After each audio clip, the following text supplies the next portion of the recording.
நம்ம எப்படி கர்த்தருடைய சித்தம் அறிந்து கொள்வோம் அப்படின்னா, நல்லா பாடுறோம் அப்படிங்கிறதுக்காக ஒருவேளை கர்த்தர் நம்மளே வர்ஷிப் லீடராக கொண்டு போகிறாரோ, இல்லைன்னா ஒரு பாடகியாகவோ அல்லது பாடகராகவோ கொண்டு போகிறாரோ, நம்மளுடைய டேலண்ட்டை பேஸ் பண்ணி தான் நம்ம என்ன பண்ணுவோம், கர்த்தருடைய சித்தம் இதுவா இருக்கும் என்று நாமளே யுகித்து ஒரு பாதையில் நம்ம போவோம். ஆனால் அது முற்றிலும் தவறு. நம்முடைய தாளந்த சார்ந்து கர்த்தர் நம்மளை அவருடைய சித்தத்திற்கு அழைக்கவில்லை.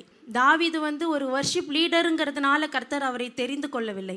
சவுலை கர்த்தர் புறக்கணித்த பொழுது தாவீது பிறக்கவே இல்லை. தாவீது இருதயத்திற்கு ஏற்றவனாய் நடந்து கொண்டது நிமித்தமாக கர்த்தர் அவனை அபிஷேகிக்கல, அவரை வணைந்ததே உருவாக்கினதே அதற்காக தான்.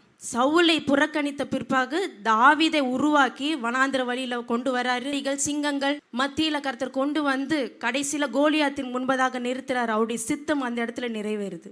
ஏன்னா இந்த தாவீதை கொண்டுதான் நான் செய்ய போறேன், ஜனங்களே பாருங்க.